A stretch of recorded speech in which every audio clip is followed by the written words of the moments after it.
Respiratory system of human. Today our lesson is respiratory system of human. तो respiration क्या चीज़ है? सिर्फ respiration असल में है production of energy, production of ATP at cellular level from our food material. अगर हम अपने फूड से एनर्जी हासिल करते हैं तो उसे हम कहते हैं respiration. ये होती है कहाँ पर? सेल के अंदर. लेकिन अगर respiration की बात हम करते हैं तो उसके लिए ये पैसेज वे हम क्यों इस्तेमाल करते हैं कि नोज़ है वो यूज़ होती है, पैरनेक्स, लैरिंक्स, ट्रेकिया, लंग्स ये यूज़ होती है. लेकिन ये जो यूज़ होती है असल में ये ब्रीथिंग है. लेकिन ब्रीथिंग को हम रिस्पिरेशन में इंक्लूड करते हैं क्योंकि ऑक्सीजन जो है वो ज़रूरी है, नेसेसरी है हमारे लिए ऑक्सीजन. अगर हम रिस्पिरेशन करते हैं, बॉडी में रिस्पिरेशन प्रोसेस होती है तो उसके लिए ऑक्सीजन की ज़रूरत होती है. एरोबिक रिस्पिरेशन और रिस्पिरेशन हमारे कॉमन लाइफ के लिए, कॉमन लाइफ के एक्टिविटीज़, आम एक्टिविटीज़ जितने भी है हमारे सर्वाइवल के लिए रिस्पिरेशन ज़रूरी है. तो ऑक्सीजन प्रोवाइड होती है इसी तरीके पर ब्रीथिंग पे. ब्रीथिंग किसे कहते हैं? Exhalation and inhalation of air. अगर हम हवा को लेते हैं और उसे बाहर निकालते हैं, हमने ये रही इनहेलेशन, हवा अंदर चली गई. ये रही क्या चीज? एक्सहेलेशन, कार्बन डाइऑक्साइड बाहर चला गया, हवा बाहर चली गई, जो एक्सेस ऑफ एयर था वो बाहर निकल गया. तो हम बात करेंगे इसके पाथवे की कि रिस्पिरेशन की पाथवे क्या है. तो हमारे पास सबसे पहला जो एक्सटर्नल पार्ट है, जो हमारे पास विजिबल पार्ट है, जो आप सबको नजर आता है, नाक है. नाक में नोज. तो नोज क्या चीज है? नोज जो है वो बनी है किस चीज से? इसके अंदर एक बोन है जिसे हम कहते हैं इथिमाइड बोन. इसकी जो मार्फोलॉजी है, एक्सटर्नल फीचर्स है, वो हमें एथमाइड बोन्स की वजह से इस तरह नजर आती है. और एज वेल एज इसके साथ एक और चीज है जिसे हम कहते हैं कार्टिलेज. कार्टिलेज ये इसकी प्रोटेक्शन करते हैं. कार्टिलेज और एथमाइड बोन्स अगर एक्सटर्नल हार्मफुल मटेरियल है किसी चीज के साथ लगती है तो एथमाइड बोन और कार्टिलेज जो है इसे समहाउ प्रोटेक्ट करती है. और तीसरी इसमें है फाइबर्स, फैटी फाइबर्स. अब नोज के अंदर क्या चीज है? नोज के अंदर, नोज के जो ये दो खाने हैं इसे हम कहते हैं क्या? ये दो खाने देख लीजिए, ये दो खाने हैं आप लोगों के पास, इसे हम कहते हैं नॉस्ट्रेल्स. दोनों को एक साथ कहते हैं नॉस्ट्रेल्स और एक को हम कहते हैं नॉस्ट्रेल.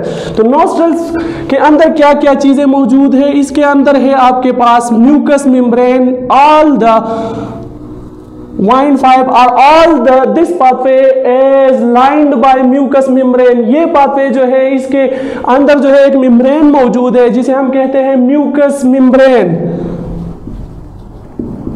अब म्यूकस मेम्ब्रेन है, म्यूकस मेम्ब्रेन का काम क्या है? इसका काम है क्या? ये म्यूकस की सिक्रीशन करता है. म्यूकस, और म्यूकस क्या चीज है? ये फ्लूइड है, स्टिकी फ्लूइड है, स्टिकी मटेरियल है, स्टिकी मटेरियल है आप लोगों के पास. और ये एक और काम भी करता है, ये एयर को जो हवा अंदर हमने ले ली, इनहेलेशन हमने कर ली, अब हमने इनहेलेशन कर दी तो उसको मॉइस्ट होना जरूरी है उसका. तो मॉइस्चन द एयर, ये हवा को नमी देती है. और इसके अंदर एक और चीज भी है जिसे हम कहते हैं क्या चीज? सिलिया. सिलिया क्या है? ये फर्स्ट लाइन ऑफ डिफेंस है. आप लोगों ने फर्स्ट ईयर में पढ़ा होगा इम्यूनिटी चैप्टर में कि फर्स्ट लाइन ऑफ डिफेंस में सिलिया आती है. सिलिया ये क्या करती है कि ये ट्रैप करती है डस्ट पार्टिकल्स को. अगर कोई गंदगी वगैरह हो तो वो अंदर चली जाती है एयर के साथ, तो उसे ये ट्रैप कर लेती है. दूसरी बात, हवा में तो वह बहुत सारी यूबिक्विटियस एनवायरनमेंट है, इसमें बहुत सारे माइक्रो ऑर्गेनिज्म पाए जाते हैं, तो माइक्रोब्स भी इसके अंदर होंगे. तो सिलिया क्या करती है कि ट्रैप हार्मफुल मटीरियल. ये हार्मफुल मटेरियल को ट्रैप करती है. अगर ये हार्मफुल मटेरियल इनकेस लंग्स में चले जाते हैं, अगर माइक्रोब्स है तो इन्फेक्शन काज हो सकती है. इस वजह से सिलिया जो है इसकी प्रोटेक्शन के लिए है कि ये ट्रैप करे हार्मफुल मटेरियल को जिसमें डस्ट पार्टिकल आते हैं. डस्ट पार्टिकल और डस्ट पार्टिकल्स के साथ आपके पास है माइक्रोब्स या माइक्रो ऑर्गेनिज्म. तीसरी जो इसकी इंपॉर्टेंट पार्ट है इस पाथवे की वो है आपके पास पैरनेक्स. पेरनेक्स को हम कहते हैं कि ये डाइजेस्टिव सिस्टम का पार्ट है, एज वेल एज ये जो है रिस्पिरेटरी सिस्टम का भी पार्ट है। लेकिन बेसिकली पेरनेक्स को हम क्या कहते हैं कि ये रिस्पिरेटरी सिस्टम का हिस्सा है।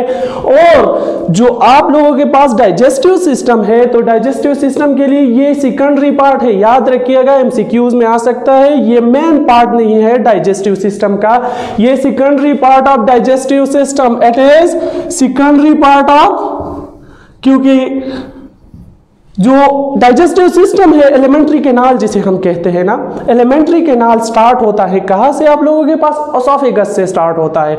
याद रखिएगा, एलिमेंट्री कैनाल ओसोफेगस से स्टार्ट होता है और इसके साथ जो एसोसिएटेड पार्ट्स है, जैसा कि हम माउथ को लेते हैं, ये जो जॉज है ये लेते हैं, ये इसकी सेकेंडरी पार्ट्स है, ये मेन पार्ट्स में नहीं आते। जैसा कि पेनक्रियाज इसके साथ एसोसिएटेड है, तो पेनक्रियाज भी डाइजेस्टिव सिस्टम का सेकेंडरी पार्ट है। तो याद रखिएगा इन बातों को, ये एमसीक्यूज में आ सकते हैं। Secondary part of digestive system, ये डाइजेस्टिव सिस्टम का सेकेंडरी पार्ट है, जबकि मेन पार्ट हम इसे कहते हैं कि किस चीज का है? आप लोगों के पास रिस्पिरेटरी सिस्टम का जो पाथवे है उसके साथ एसोसिएटेड है और ये उसका मेन पार्ट है। पेरनेक्स के 3 हिस्से हैं, एक है नेजल पेरनेक्स, याद रखिएगा नेजल पेरनेक्स, दूसरा जो है ओरोपेरनेक्स,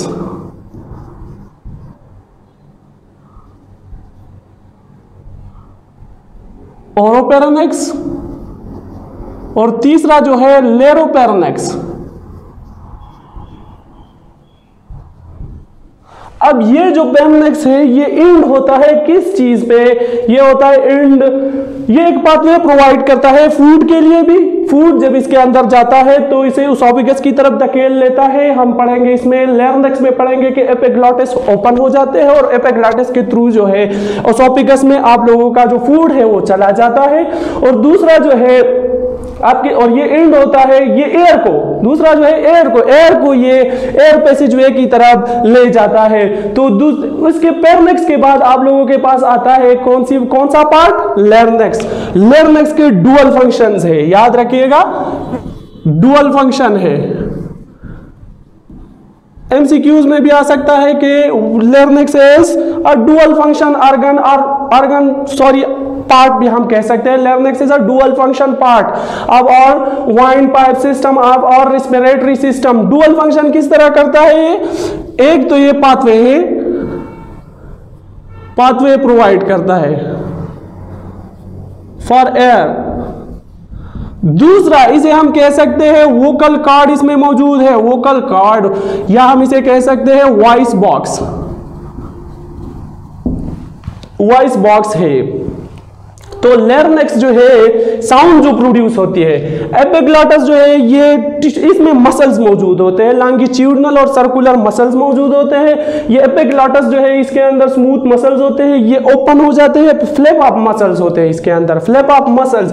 जो एपिग्लॉटिस है इसके अंदर फ्लैप अप मसल्स होते हैं, फ्लैप अप मसल्स, और ये फ्लिप अप मसल्स जब ओपन हो जाते हैं, जब खुल जाते हैं, तो आपका जो खुराक है, फूड मटेरियल है, वो यहाँ पर आप ले लेके यहाँ पर ओसोफेगस मौजूद है, तो ये ओसोफेगस के अंदर चले जाते हैं खुराक। ये प्रिवेंट करता है किस चीज को? It prevent what? Prevent the food. और हम कह सकते हैं कि ये सेफ्टी प्रोवाइड करता है किस चीज को? एयर पैसेजवे को, या prevent the food to enter respiratory tract, respiratory tract. तो ये रिस्पिरेटरी ट्रैक में इंटर नहीं हो सकते एपिग्लॉटिस की वजह से। फिर है सुप्राग्लॉटिस। सुप्राग्लॉटिस जो है वो रिस्पॉन्सिबल है स्पीचेस के लिए, स्पीचेस के लिए। वोकल कॉर्ड में बैंड्स होते हैं, मस्कुलर फाइब्रस बैंड, फेब्रियस बैंड होते हैं। जैसे कि आपने फोर्क इस्तेमाल किया होगा फिजिक्स में, उसमें भी बैंड्स होते हैं। अगर हम उसको कोई चीज़ उसके ऊपर दबा दे तो उससे साउंड प्रोड्यूस होती है, तो ये फाइब्रस बैंड है, फाइब्रस बैंड। इसमें फाइबर्स मौजूद होते हैं जिसकी वजह से साउंड प्रोड्यूस होती है। फिर इसमें एक बात आती है कि मेल में ये जो है बड़ा होता है, फीमेल में ये वोकल कॉर्ड छोटा होता है, जिसकी वजह से पिच की डिफरेंस आती है। और एक और पार्ट है जिसे हम कहते हैं सबग्लॉटस, और सबग्लॉटस के बाद आपके पास आता है कौन सी चीज, ट्रेकिया। ट्रेकिया जिसे हम कहते हैं ओरिजिनल वाइंड पाइप, जिसे हम कहते हैं क्या चीज, विंड पाइप, हवा की नली, विंड पाइप। विंड पाइप, ये जो विंड पाइप है इसकी जो लेंथ है वो है 4 इंचेस, हम कह सकते हैं 10 to 12 सेंटीमीटर। और इसकी जो डायमीटर है, हम डायमीटर लेते हैं, इसकी डायमीटर है 2 सेंटीमीटर, तो 2 सेंटीमीटर इसकी डायमीटर हो गई। 4 इंचेस जो है इसकी जो लेंथ है वो है 4 इंचेस। और इसके अंदर जो है कुछ चीजें मौजूद होती है। सबसे पहले हम बात करेंगे किस चीज की, कार्टिलेजियस रिंग की। तो कार्टिलेजियस रिंग्स ये होते हैं इनकम्प्लीट सी शेप रिंग्स। कार्टिलेजियस रिंग्स जो है इसके अंदर होती है क्या चीज, कार्टिलेजियस इनकम्प्लीट रिंग्स होती है। कार्टिलेजियस इसके अंदर है आप लोगों के पास कार्टिलेजियस इनकम्प्लीट रिंग्स,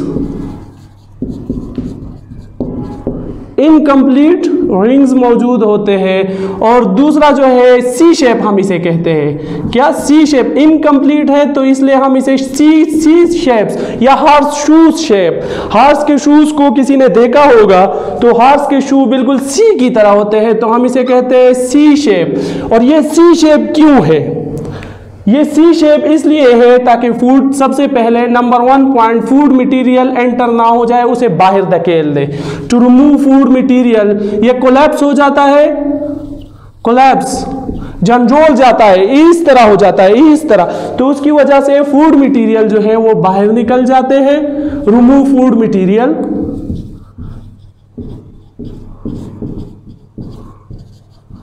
एक और बात है कि ये सी शेप क्यों है, ताकि ये एक्सपेंड आसानी से हो जाए, हो सकते हैं एक्सपेंड ड्यूरिंग इनहेलेशन, ये आसानी से एक्सपेंड हो जाते हैं।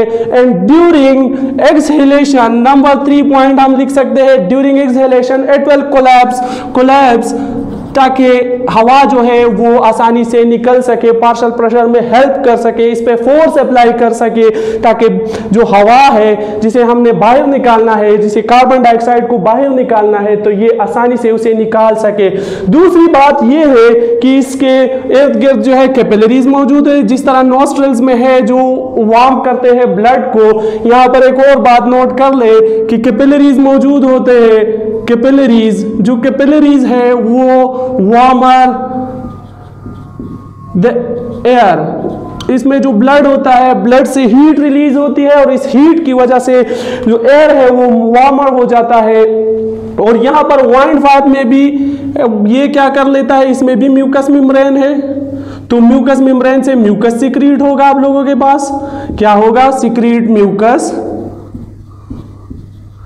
एज वेल एज इसके अंदर जो है सिलिया भी मौजूद है। अगर कोई मटेरियल है जो नॉस्ट्रल्स ने उसे ट्रैप नहीं किया हो तो यहां पर वो ट्रैप हो सकते हैं। Cilia trap the remaining material, cilia trap the excess harmful material, ये हार्मफुल मटेरियल को ट्रैप कर लेता है सिलिया यहाँ पर भी। और warmer the blood as well as जो म्यूकस है वो जो है वो क्या कर लेता है, as well moisture the air, और एयर को ये नमी देती है। तो जब आपके पास अगर यहाँ पर सिलिया मौजूद ना हो और कोई हार्मफुल मटेरियल आया हो तो वो लंग्स को डिस्ट्रॉय कर सकता है, डिस्ट्रक्शन काज कर सकती है यहाँ पर। और एक और पार्ट है, जब ट्रेकिया के बाद एयर कहां पर जाता है, ट्रेकिया डिवाइडेड इनटू ब्रोंकस, ये ब्रोंकस में डिवाइड हो जाता है, किस चीज में, ब्रोंकस में डिवाइड हो जाता है। तो each bronchus enter into, each bronchus enter into lungs, हर एक ब्रोंकस जो है वो लंग्स में एंटर हो जाता है। और याद रखिएगा जो ब्रोंकस है वो सब डिवाइड हो जाता है ब्रोंक्यूल्स में। अब ब्रोंकस 3 किस्म के हैं आपके पास, एक है जो इनिशियली से निकल जाती है उसे हम कह सकते हैं प्राइमरी ब्रोंकस, या प्राइमरी ब्रोंकाई। नंबर 2 जो है वो है सेकेंडरी ब्रोंकाई, और नंबर 3 जो है उसे हम कहते हैं टर्शरी ब्रोंकाई। ये ब्रोंकाई, इसके अंदर प्लेट्स मौजूद होते हैं, स्मूथ मसल्स के प्लेट्स मौजूद होते हैं, plates are present, smooth muscular plates are present, जो उसे क्या करते हैं, प्रोटेक्ट करते हैं। और इसके बाद आप लोगों के पास आती है ब्रोंक्यूल्स। ब्रोंक्यूल्स जो है सब divided, the bronchus divided into bronchioles, और ब्रोंक्यूल्स जो है इसकी डायमीटर है 1 मिलीमीटर जो है इसकी डायमीटर है, और ये टर्मिनेट होती है किस चीज पे, टर्मिनेटेड अल्वेओलाई। अल्वेओलाई पे टर्मिनेट हो जाती है, और अल्वेओलाई जो है वो एक्सचेंज ऑफ गैसेस के लिए सरफेस है, जो रिस्पिरेशन हम कहते हैं, एक्सचेंज ऑफ गैसेस को हम रिस्पिरेशन कह सकते हैं।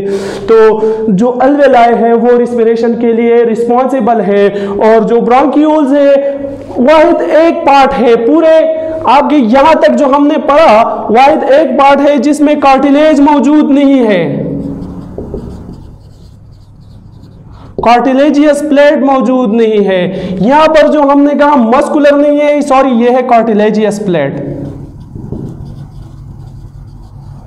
कार्टिलेजियस प्लेट, और कार्टिलेजियस वाहिद पार्ट है, याद रखिएगा कार्टिलेजियस प्लेट आर एब्सेंट।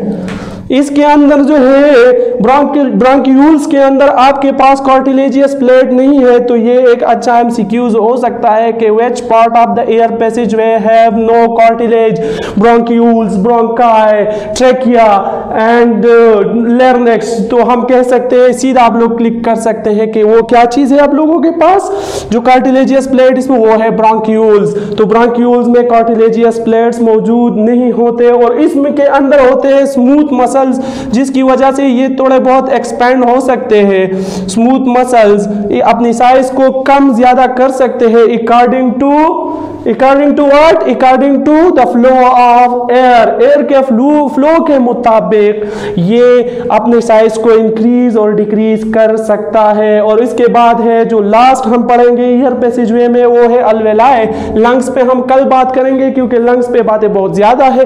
अल्वेलाई जो है ये है, इसकी डायमीटर अगर हम कहें, ये है air sacs, bundle of cells are present, bundle of squamous epithelial cells,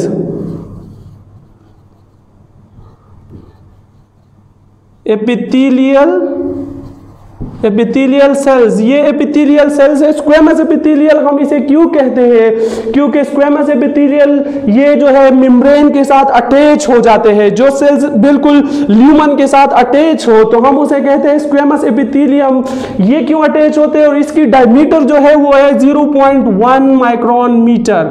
ये इस तरह इसकी डायमीटर इतनी कम क्यों है, और ये स्क्वेमस सेल्स क्यों है, क्योंकि अगर ये डिस्टेंस ज्यादा हो, स्क्वेमस ना हो, ये मेम्ब्रेन के साथ अटैच ना हो, अगर डिस्टेंस इतना हो, देख लीजिए इन दो मार्कर के बीच में जो डिस्टेंस है, अगर डिस्टेंस इतना हो तो डिफ्यूजन नहीं होगी। अगर ये एक दूसरे के साथ अटैच हो, फॉर एग्जांपल ये दोनों परमिएबल मेम्ब्रेन है और मॉइस्ट भी है, तो इसमें डिफ्यूजन होगी। आप इसे सेल कंसीडर करें, इस टाइम मार्कर में डिफ्यूजन नहीं होती, लेकिन आप लोग कंसीडर कर ले कि ये सेल्स है, तो इस सेल्स में डिफ्यूजन हो सकती है फिर आप लोगों के पास, इसलिए यहां पर स्क्वेमस एपिथेलियल सेल्स मौजूद है। और डिस्टेंस जो है वो 0.1 माइक्रोन मीटर, डायमीटर सॉरी, वो है 0.1 माइक्रोन मीटर, क्योंकि डिफ्यूजन के लिए 1 मिलीमीटर से अगर डिस्टेंस ज्यादा हो, अगर आपके पास डायमीटर ज्यादा हो 1 मिलीमीटर से, तो या डिस्टेंस ज्यादा हो, या आप लोगों के पास जो है इसकी डायमीटर इससे ज्यादा हो 1 मिलीमीटर से, तो डिफ्यूजन नहीं होगी। इसके इर्द गिर्द जो है आप लोगों के पास होते हैं क्या चीज, कैपिलरी। और कैपिलरी में क्या होगा आप लोगों के पास होगा डीऑक्सीजनेटेड ब्लड, जो कार्बन डाइऑक्साइड को रिलीज करेगा सॉल्युबल फॉर्म में, लिपिड सॉल्युबल फॉर्म में। इस पे हम कल बात करेंगे लंग्स में, लेकिन और ऑक्सीजन जो है वो एयर में मौजूद होगा, वो शिफ्ट होगा कहाँ पर, आपके पास आर्टरीज में आएगा, या आपके पास ब्लड कैपिलरीज में आएगा, और कैपिलरीज से फिर पूरे बॉडी में वो हार्ट तक जाएगा, और हार्ट से फिर कहाँ जाएगा, पल्मोनरी वेन्स के थ्रू हार्ट में जाएगा, और हार्ट से फिर पूरे बॉडी में वो आप लोगों के पास क्या होगा, डिस्ट्रीब्यूट होगा। तो ये थी आपकी रिस्पिरेशन सिस्टम ऑफ ह्यूमन। सो देखते रहिएगा हमारे वीडियोस को एंड सब्सक्राइब और channel the Alif learning academy. Thank you so much.